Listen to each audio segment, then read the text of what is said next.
Est-ce que d'autres ont déjà maltraité ce corps? Oui, bien sûr. Oui, plusieurs fois. Mm. Mm. Ouais. Mais aujourd'hui, tu vois, ce corps, il m'appartient. Et, et je le soigne, et j'en prends soin. Et justement, je le flagelle pas.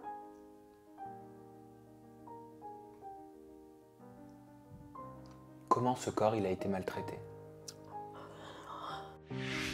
Le miroir. Pour certains, il est un ennemi, alors que pour d'autres, il est un ami. En un regard, il révèle nos vérités profondes. Le miroir capture l'authenticité de nos expressions. Il fait tomber nos masques. Il permet à l'âme de se dévoiler. Le miroir est le reflet de notre passé, de notre présent. Il est notre histoire. Le miroir. Alors, êtes-vous prêt pour un voyage au-delà des apparences ?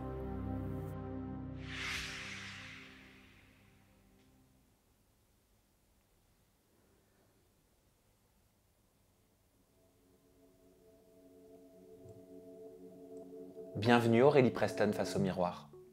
Bonjour Sam. Comment vas-tu? Ça va un peu stressé là, pour le coup. Tu vois, pour une fois, tu me sors de ma zone de confort. Qu'est-ce que ça te fait d'être face à ton reflet? Bah, je vois beaucoup de travail en fait. Des choses que j'ai vécues, que j'ai subies, dont j'ai parfois pas envie de me rappeler. D'autres qui me font dire que je suis obligée de m'en rappeler parce que c'est grâce à ça que j'en suis là où je suis aujourd'hui. Je me vois reconstruite, mais avec certaines cicatrices en fait. Qu'est-ce que tu vois dans ton regard? Dans mon regard, je vois toujours cette petite innocence, tu vois, cette part d'enfant en moi, cette petite fille intérieure que j'ai appris aujourd'hui à apaiser, à aller chercher, même quand elle pleurait, même quand elle hurlait, et que justement, elle savait plus où se mettre. Tu la vois encore, cette petite fille, face à toi? Oui, je la vois, mais cette fois-ci, je la vois debout. Alors qu'à l'époque, je la voyais vraiment recroquevillée dans son coin, vraiment comme ça, tu vois, à avoir peur du monde en fait. Qu'est-ce que l'adulte que tu es devenu veut dire à cette petite fille que tu vois encore dans ce reflet? Bah, je lui dirais déjà bravo, parce que c'est difficile de survivre dans la forêt quand t'es seule. Tu vois, il y a deux possibilités dans la vie, c'est soit tu vis dans un zoo, soit tu survis dans la jungle. Bah, moi je dirais que j'ai appris à survivre dans la jungle.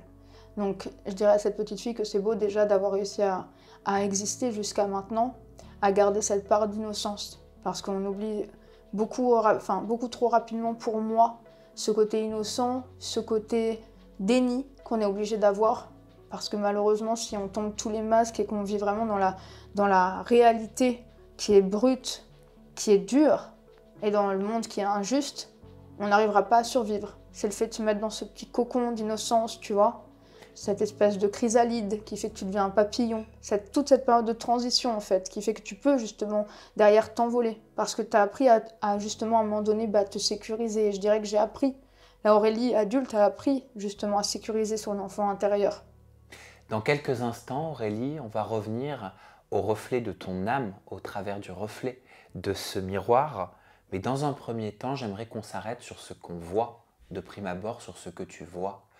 Comment tu décrirais cette carapace extérieure qui fait celle que tu es? Je dirais que c'est parfois un atout, parfois une malédiction. Je dirais qu'il y a encore des choses qui ne sont pas forcément ce que j'aime, enfin ce que mon âme est. Tu vois, comme le fait de me détatouer, le fait de revenir au naturel aussi, d'arrêter pas mal la chirurgie.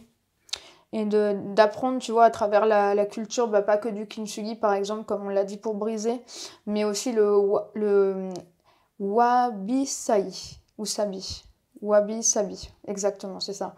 C'est l'art de l'imperfection aussi, japonais, qui me parle beaucoup, et d'apprendre à s'accepter quand on vieillit.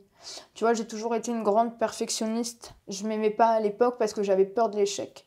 J'avais peur d'échouer, j'avais peur de ne pas être acceptée, de devoir prouver 2 fois plus qu'une autre personne que je pouvais être aimée. Et aujourd'hui, pour moi, j'en ai encore des traces sur le corps, comme ces tatouages qui ne me représentent plus. Tu vois, aujourd'hui, le diamant, il est en moi, en fait. La force et la pureté, elle est en moi, elle n'a plus besoin d'exister en étant montrée. Donc je dirais que je suis encore en changement quand même. Parce que j'aimerais devenir de plus en plus, tu vois, naturelle, revenir à la Aurélie de base. Parce qu'aujourd'hui, j'aime cette Aurélie. J'aime cette Aurélie avec ses fragilités, avec ses combats, avec ses échecs aussi. Et c'est tout ça qui crée aujourd'hui qui je suis. Et j'aimerais que ça se ressente encore plus, que j'ai pas cette malédiction de la candidate de télé qui a pu être harcelée, qui peut paraître bimbo et sans intelligence ou sans profondeur. C'est quoi cette malédiction dont tu parles et dont tu es victime? Bien, c'est-à-dire que aujourd'hui, tu as beaucoup de personnes qui vont utiliser ma gentillesse et mon côté un peu sensible et fragile comme si j'étais justement une fille jolie qu'on peut utiliser, un peu bébête, ou qui a fait de la télé ou autre, qui est vide, qui n'a pas d'histoire à raconter, où ça reste que de la surface. Et c'est une malédiction parce que quelque part, je vais attirer, ou j'attirais plutôt. J'attirais, mais tu vois, comme quoi je suis encore... Quand c'est mon inconscient qui parle, je suis encore là-dedans, tu vois. Donc, je n'ai pas encore atteint totalement mon travail sur encore mes limites que j'essaie de poser au quotidien. Mais je dirais que c'est important pour moi vraiment de pouvoir être prise au sérieux, en fait, d'être légitime. Tu parlais d'imperfection physique. On en a certainement tous. Quelles sont ces imperfections que toi, tu vois aujourd'hui dans ce reflet? Mes imperfections, ce serait déjà mes biceps, si je te parle au sens physique. Puisque en fait, c'est une mauvaise génétique que j'ai à cause de la drogue que ma mère a pris quand elle était enceinte. J'ai jamais pu tendre les bras plus que ça, en fait. C'est des choses qui m'ont pas permis, par exemple, de faire de la gymnastique ou de pouvoir continuer la danse au niveau que j'aurais aimé, par exemple. Donc, j'ai été beaucoup torturée par rapport à ça à l'école de danse. On me demandait tout le temps de me suspendre comme ça, tu vois, pour pouvoir en fait avoir le biceps qui se relâche. Donc ça, c'est des choses dont j'ai jamais parlé, mais c'est vrai que tout ça, ça m'a beaucoup traumatisée. Ma taille aussi, parce que ça m'empêche de faire des choses en mannequinat ou en modeling que j'aurais aimé faire. Tu mesures combien? Je mesure 1m53 et j'ai pris pas mal d'hormones de croissance quand j'étais enfant, à cause de la drogue aussi que mes parents consommaient. Donc c'est vrai que ça marque aussi une histoire. Même si dans mon quotidien, ça ne me dérange pas, mais c'est juste par rapport à certains jobs que j'aimerais faire ou certaines possibilités que je pourrais avoir ou opportunités, ça me bloque un peu. Tu t'es toujours trouvée petite? Bien, je me suis jamais trop trouvée petite, en fait. C'est surtout quand j'ai des gens à côté de moi que je me rends compte, tu vois. Mais quand je suis au Japon, je suis dans mon élément. Donc, je me sens en cohésion avec des gens qui sont de ma taille. Mais parce que je trouve qu'on voit pas le même monde, la même réalité, en fait, tu vois. Quand on est à ma taille, on a une certaine vue. Et je pense que quand on est à ta taille, on en a une autre. Tu es en quête de perfection physique? J'étais en quête de perfection physique. Ça a été longtemps pour moi un combat autant que l'anorexie, tu vois, pour certains. Parce que j'avais toujours cette petite voix en tête. Il faut que tu sois parfaite, il faut que tu sois belle physiquement, mais pas que. Il faut que tu aies des choses à dire, il faut que tu sois instruite. J'avais un tel niveau d'exigence avec moi que je ne vivais plus. Par exemple, si je devais aller manger avec des amis à moi, je mangeais avant ma diète chez moi. Parce que je ne pouvais pas prendre un pet de cellulite, même à la lumière. Il fallait que je sois toujours au courant de toutes les informations en temps réel. Il fallait que je sois bonne en sport, que je m'y connaisse en football pour pouvoir parler à tout type de personnes. Tu vois, il fallait que je puisse être un véritable caméléon et être puisse aimer et accepter de tous, en fait. Et pendant longtemps, ça a été un enfer. Et à l'hôpital, j'ai appris à aimer Aurélie parce que pour le coup, j'ai pas mangé, j'étais très maigre. Je fuyais mon regard dans le miroir pour le coup. Aujourd'hui, j'ose me regarder. Ça, rien que de t'en parler, c'est difficile pour moi parce que vraiment, je me fuyais dans le regard, dans le miroir et même dans mon regard, tu vois, je me fuyais moi-même. Pourquoi tu te fuyais toi-même? Parce que vraiment, je voyais tous mes muscles, tu vois, maxillofacial. C'était horrible. Mais mes amis, ils osaient pas me regarder. Je me rappelle une fois, j'ai à peine levé mon t-shirt, on voyait tellement mes côtes, tellement mes muscles, tellement mon estomac même qui ressortait. Après cette période de ma vie, que ça a été très difficile d'accepter. Tu vois, je me suis pas douchée pendant peut-être un mois, je me suis pas épilée, j'ai pas fait mes cheveux, j'ai pas fait mes ongles, tu vois, j'ai appris à m'aimer en fait pendant ce mois-là, tu vois. À me dire, écoute, c'est ok d'avoir vécu ça dans ta vie. Tu te rends compte d'où tu reviens. T'as vécu quelque chose de très grave. En plus de ça, t'as été harcelé. En plus de ça, t'as pas eu la chance d'avoir un soutien familial, parce qu'à ce moment-là, j'ai pas eu de soutien familial non plus. Et d'ailleurs, je remercie mes amis, mais ça a été très difficile pour moi. C'est vraiment la sortie d'hôpital, c'est mon livre aussi qui m'a aidé vraiment. Le fait d'écrire, de me remettre dans l'art, de pouvoir chanter. Et la chance d'avoir ma petite chienne Tara que j'ai adoptée à ce moment-là, qui m'a sauvé la vie, parce que quand on sort de l'hôpital, quand tu as envie de mourir, c'est pas, les pulsions, elles s'arrêtent pas du jour au lendemain. Donc il y a plein de fois où ma chienne, je me suis dit que je pouvais pas l'abandonner. Donc ça a été pour moi un travail de fond qui a été énorme dans un moment le plus difficile de ma vie, le moment où j'étais le plus brisée, où j'ai dû me reconstruire. Mais bizarrement, c'est l'instinct de survie qui a pris le dessus. Tu vois, et qui m'a dit non, en fait, maintenant tu ne peux plus justement échapper au miroir, tu ne peux plus faire semblant, tu ne peux plus mettre ta carapace de Preston, tu es obligé d'assumer qui est Aurélie pour pouvoir avancer. Peut-être qu'il fallait que je passe par là, en fait. Ce visage de poupée, comment tu l'as façonné? Il fallait que tout soit parfait, là aussi, il fallait pas que ça dépasse, et peut-être qu'inconsciemment, je voulais ressembler à mes Barbie, tu vois, qui avaient la vie rêvée. Ma grand-mère, elle m'offrait des poupées quand j'étais petite, et tu vois, il fallait toujours que les poupées soient dans la chambre avec les parents. Tu vois, je recréais un peu, à travers cette maison de poupées, ce que j'aurais aimé avoir. Et pour moi, quelque part, je me disais, si en fait, t'es belle, tu peux être qu'aimée.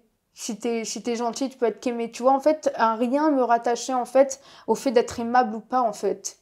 Et c'est vrai que j'étais tout le temps dans la dépréciation de moi. Et ça, c'est quelque chose qui touche énormément de personnes aujourd'hui. Et le perfectionnisme, c'est aussi la peur de l'échec, la dépréciation de soi, le fait de se dire que de toute façon, on n'y arrivera pas. C'est le tout ou rien, tu vois. C'est justement, alors que en fait, dans le miroir, voilà, aujourd'hui, tu as toutes tes réponses à tes questions, et tu as même un cadre, tu vois. Tu ne peux pas sortir du cadre. Et c'est en ça que je trouve ça intéressant, de devoir se mettre face à soi-même. Beaucoup de fantasmes te concernant depuis qu'on t'a découvert à la télévision, notamment autour de la chirurgie esthétique, sujet avec lequel tu parles librement. La chirurgie esthétique, qu'est-ce qu'elle a pu t'apporter à un moment donné de ta vie? Qu'est-ce que tu as modifié sur ce visage pour pouvoir ressembler à une poupée Barbie et te rassurer? La chirurgie esthétique, ce qu'elle m'a apporté à un moment donné, je dirais que c'était le fait de pouvoir avoir enfin un peu de reconnaissance déjà de la part des hommes. Parce que quand tu as été abandonné par ton père, tu te dis que les hommes t'abandonneront tous.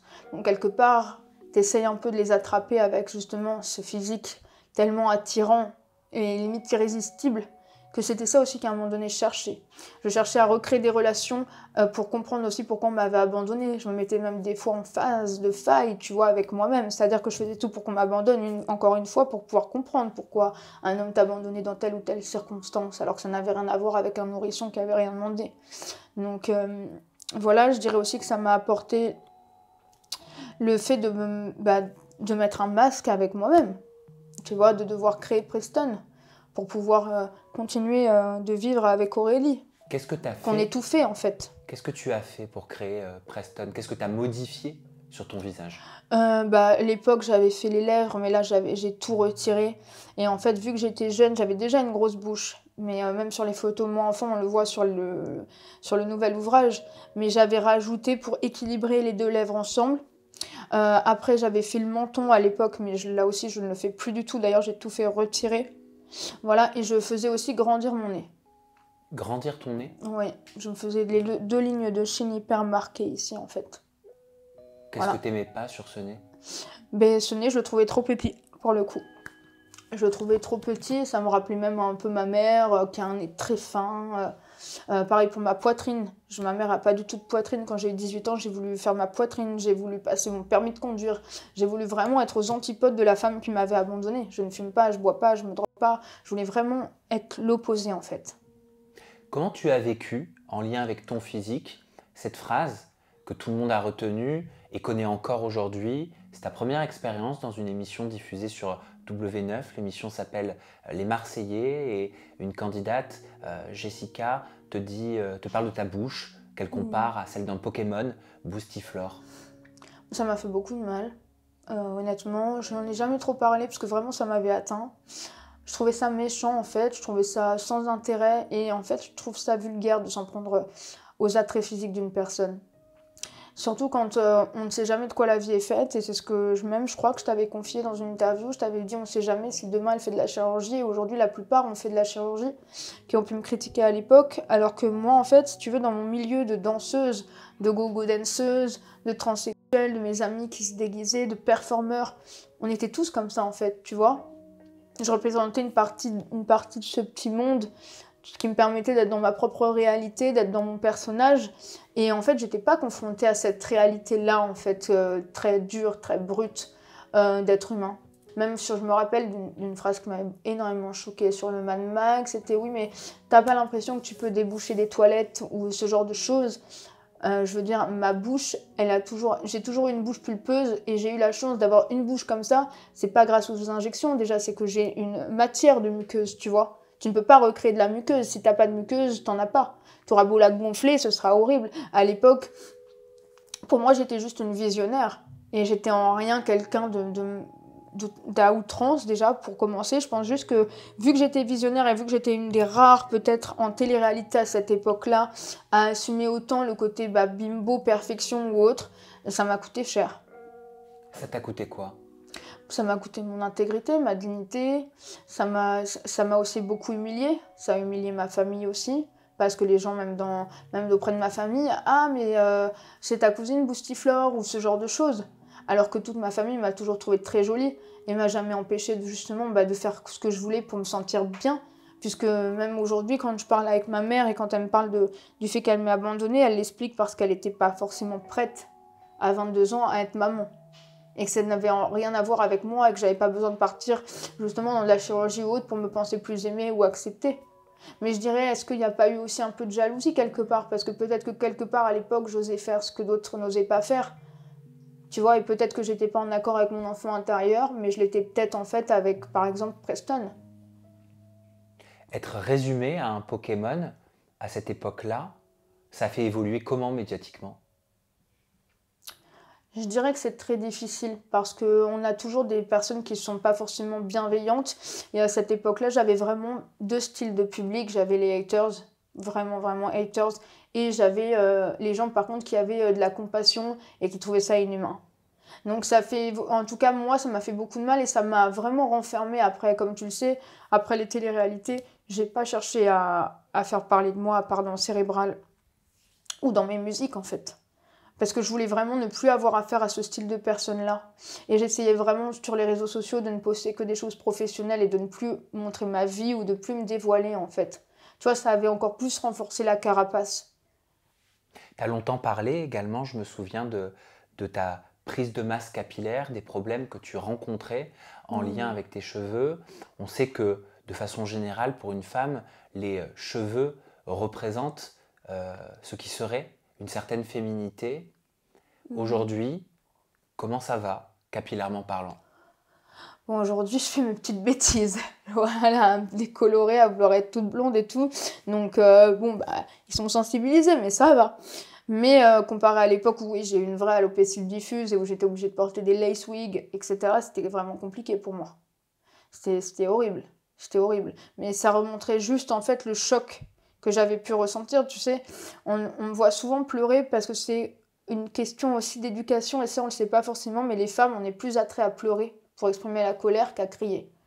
On est éduqué comme ça à plus encaisser. Et à pleurer, c'est pour ça qu'on nous traite souvent de pleurnicheuse. Mais quand t'encaisses et que tu pleures pas, parce que t'as pas envie de pleurer tous les jours à l'écran, mais que tu prends cher tous les jours et qu'on t'insulte, qu'on essaie de mettre justement ta personnalité à rude épreuve, on essaie même peut-être de te la briser, de te la détruire.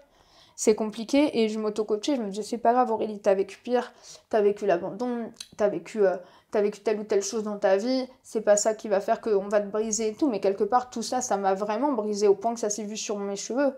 Quand ça se voit sur le corps, c'est qu'à l'intérieur ton corps peut plus l'encaisser.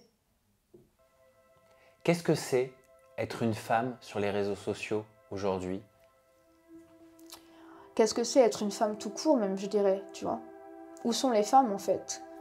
Où sont les femmes? Parce qu'aujourd'hui on parle de binaire, non-binaire, de plein de choses pour moi qui me dépassent, alors qu'en fait une femme, ça dépend de comment on se perçoit et on se sent, ce n'est pas une question juste d'attrait sexuel, tu vois. C'est une femme sur les réseaux sociaux, il faut faire attention, c'est se perdre entre ne pas être une salope, entre guillemets, mais être désirable, ne pas être trop refaite, mais avoir quand même un certain attrait à la perfection, parce qu'aujourd'hui, comme tu le vois, on a l'impression qu'on est toutes filtrées, alors que moi, je cherche à enlever les filtres, justement, tu vois, comme ça, et à être moi-même. Mais aujourd'hui, une femme sur les réseaux sociaux, je pense que ça doit être, avant toute chose, un humain à part entière, tu vois. On représente quand même la vie, on donne la vie, et pour moi, on doit vraiment revenir à humaniser notre contenu en tant que femme et ne pas être des femmes objets. Et c'est en ça que je fais le chemin inverse, comparé à certaines personnes. Tu penses que les femmes très présentes sur les réseaux sociaux, les influenceuses, sont vues aujourd'hui comme des femmes objets? Je pense que quand on est un peu trop présent, mais pas dans le bon sens du terme, c'est-à-dire qu'en se postant soi-même, en étant sexy, sans apporter trop de contenu, on peut vite tomber dans une catégorie de femmes objets. Oui. T'as déjà été une femme objet? Oui, je dirais que dans mes 2 premières relations, j'ai été une femme objet. J'étais la belle plante avec qui il fallait s'afficher en soirée ou lors de repas, parce que quelque part j'étais jolie, mais j'étais aussi intéressante, donc on pouvait se présenter avec moi devant des hommes d'un certain pouvoir. C'est une pression ou c'est un pouvoir que d'être une femme sur les réseaux sociaux? Je dirais que c'est un devoir, en fait. Mais je dirais que c'est un devoir de pouvoir communiquer de façon différente et de pouvoir exprimer qu'aujourd'hui on n'a pas besoin d'être vulgaire, qu'on n'a pas besoin d'être trop sexy pour s'imposer, pour gagner sa vie, pour être intéressante. Tu vois? Je trouve qu'on est beaucoup trop rabaissé, et ce n'est même pas qu'en termes de réseaux sociaux, je parle en termes même environnementaux, c'est-à-dire quand tu écoutes du rap, et pour le fait d'avoir été dans le rap et dans l'urbain, aujourd'hui pour moi, on parle beaucoup de la femme d'une façon vulgaire. Où voilà, la femme est une pute, entre guillemets, avec qui on doit passer que la soirée. Et voilà, on peut même la passer à des potes quand j'écoute certains textes de rap qui me choquent.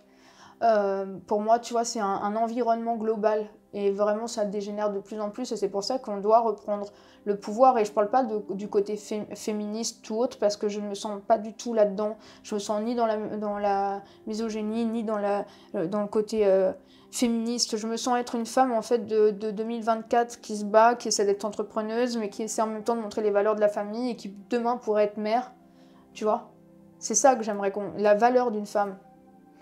Depuis le début de cette expérience face au miroir, du temps s'écoule, le temps qui passe, est-ce que c'est quelque chose qui te fait peur? Est-ce que c'est quelque chose que tu vois sur ton visage, sur ton corps?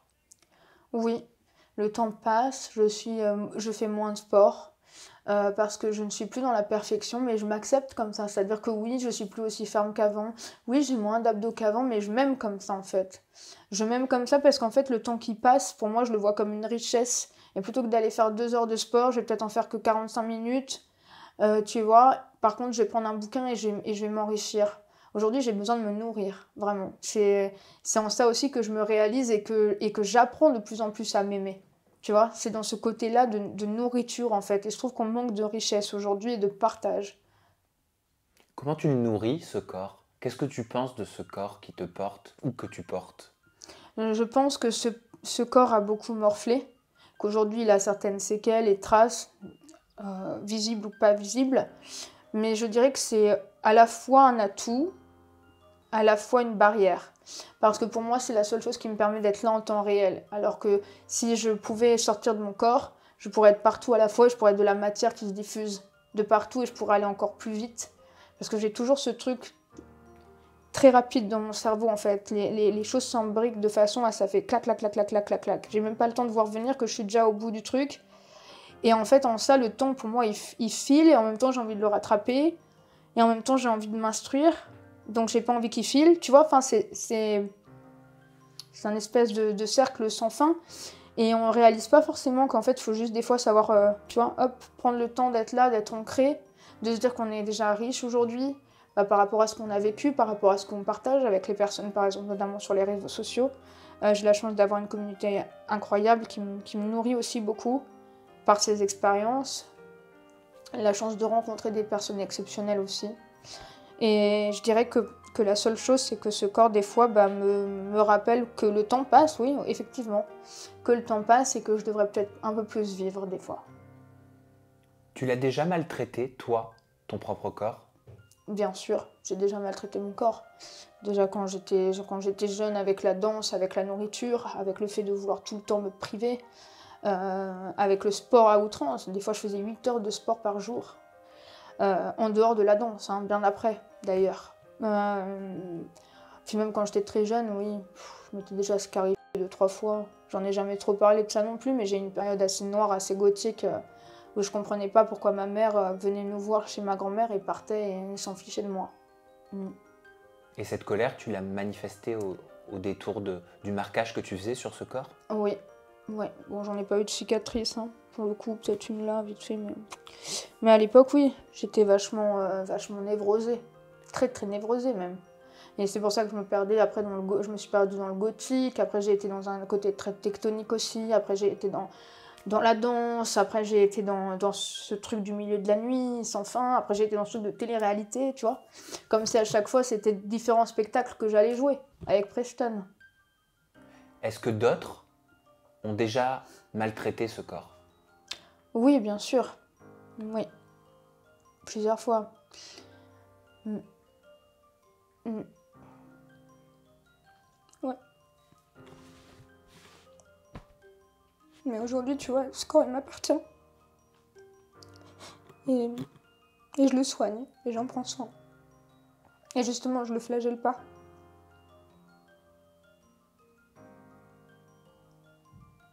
Comment ce corps il a été maltraité? Par de la violence, par des coups, par de la mutilation, par des abus, par plein de choses. Même lors de mes relations personnelles. Et oui, Tu parles de violence au sein du couple? je parle de violence intrafamiliale, je parle de violence au sein du couple. Je parle de violence de tout type. Et je suis contente aujourd'hui de voir qu'il y a des lois d'ailleurs aussi sur le consentement, parce qu'il y a des choses qui se passent des fois qui sont graves. Et en ça, pour moi, on ne doit pas banaliser les choses, et il faut prendre soin de son corps, et il faut aussi apprendre à respecter son corps. Quand tu parles d'abus, est-ce que tu parles de viols conjugaux? Oui, ça arrive, je pense que ça arrive à toutes les femmes, ça, malheureusement. Dans quel sens ça arrive à toutes les femmes? Parce qu'il y a plein de fois où t'as pas envie et tu te forces. Et parce qu'il y a des fois où tu dis non et qu'on te force quand même. Et c'est dur, psychologiquement. En fait, pour moi aujourd'hui, ce qui fait d'être quelqu'un d'ancré aussi avec soi-même, c'est le fait d'être libre, tu vois. Et d'être avec des gens qui respectent quand c'est oui ou quand c'est non. Et dans tous les niveaux, en fait. Ça a déjà été dur? C'est dur de dire non quand au fond de toi c'est non, mais que la personne en face ne veut pas l'entendre? Mais en fait, elle l'entend pas et elle fait ce qu'il y a à faire, quoi. C'est ça. Ouais. Comment tu penses cette plaie? Comment tu fais en sorte d'atténuer cette blessure physique, morale, interne? En te forçant plus du tout. Et justement, et en étant avec des personnes qui respectent ça, en fait. Et dans tout. C'est-à-dire qu'aujourd'hui, j'ai plus du tout envie de me sentir forcée, tu vois. Dans rien dans ma vie. J'ai pas envie de faire de télé-réalité, j'en fais pas. J'ai pas envie d'être forcée au sein d'un couple, on me force pas. J'ai pas envie d'être forcée à faire telle ou telle chose, je le fais pas, en fait, tu vois. C'est ça pour moi, être libre, vraiment. En tant qu'individu. Et puis aussi, quand t'es jeune et que tu vis des choses comme ça, tu te dis que c'est normal. Et que quelque part, tu te dois, en fait, parce que t'es en couple depuis X années avec quelqu'un, de devoir te forcer, quoi, tu vois. Alors que t'as pas à le faire.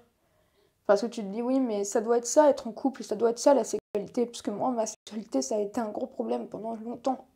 Tu vois, je savais pas ce que c'était d'avoir, en tant que femme, tu vois, par exemple, de prendre du plaisir dans un rapport avant mes 26 ans, tu vois. Je savais pas ce que c'était. Donc pour moi, c'était limite normal ce qui m'arrivait. Tu vois, donc je l'avais banalisé aussi. Et même quand c'était non. Pourquoi jusqu'à tes 26 ans, tu savais pas ce que c'était cette notion de plaisir sexuel? Parce que j'avais pas été avec des hommes qui me considéraient, en fait. C'est des hommes, tu vois, comme n'importe... Enfin, t'as beaucoup d'hommes qui ont un rapport sexuel, mais qui, en fait, ne prennent pas du tout soin de toi, ne t'apprennent pas comment, justement, à découvrir ton corps, à exprimer qui tu es, en fait. Pas du tout.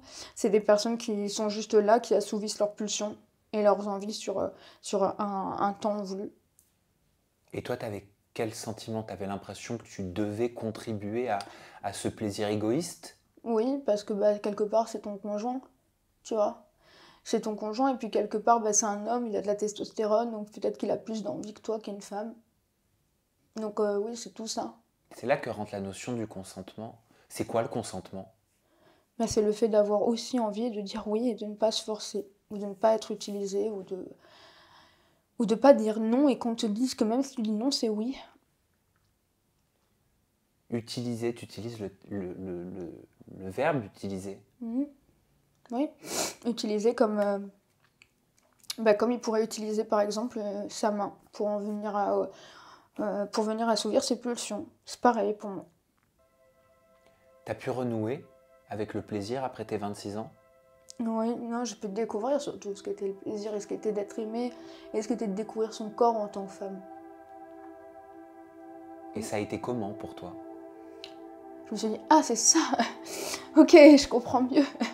Parce que toutes mes copines étaient là, mais non, mais attends, moi hier je me suis tapé quelqu'un, moi j'étais là, mais comme, enfin, c'est tellement nul. Chaque fois, moi j'ai envie que ça s'arrête vite, quoi. Et en fait, je comprenais pas pourquoi elle prenait plaisir à avoir plein de partenaires différents, à découvrir plein de choses sexuellement et tout, puisque pour moi, c'était aux antipodes de ce que moi je vivais en fait. Donc, tu vois, c'est un signe, hein, ce qu'on entend, L'alarme. quelque part. Appelez les pompiers, au secours. Ce corps, t'as envie de lui dire quoi? Aujourd'hui, maintenant, sur l'instant T? Bah déjà que je suis désolée de ne pas me m'être rendu compte de certaines choses, d'avoir été dans un certain déni, et qu'aujourd'hui, bah, ce corps, je l'aime, et on avance ensemble. On est une équipe. Qui le porte, ce corps? Est-ce que c'est lui ou est-ce que c'est toi? Là, je dirais que c'est moi qui le porte, ce corps. Ouais. Qu'est-ce qu'il y a à l'intérieur de ce corps? Qu'est-ce qu'on ne voit pas? Oh, un cœur énorme. Un peu trop de bonté des fois. Et beaucoup de pardon. Est-ce que ce corps, est-ce que ce physique, est-ce que cette enveloppe corporelle, elle est en adéquation avec cet intérieur? Par contre, oui, parce que ce corps, il est que douceur. Que douceur, qu'amour. Je suis pas du tout une personne violente. Je déteste ça, en fait. Je suis vraiment plus dans l'amour, l'essence même de l'être humain. Et oui, la générosité, la bonté, la richesse, le partage. C'est ce qui fait mon ADN, je dirais. Pour conclure, Aurélie, je vais te laisser continuer de te regarder et je vais te laisser dire au revoir à ce reflet. Comment tu souhaites lui dire au revoir? Je souhaite pas lui dire au revoir. Je souhaite lui dire à plus tard. À plus tard parce qu'on a encore quand même du travail, toi et moi. Merci Aurélie. Merci. Le miroir. Pour certains, il est un ennemi, alors que pour d'autres, il est un ami. En un regard, il révèle nos vérités profondes. Le miroir capture l'authenticité de nos expressions. Il fait tomber nos masques. Il permet à l'âme de se dévoiler. Le miroir est le reflet de notre passé, de notre présent. Il est notre histoire. Le miroir. Alors, êtes-vous prêt pour un voyage au-delà des apparences ?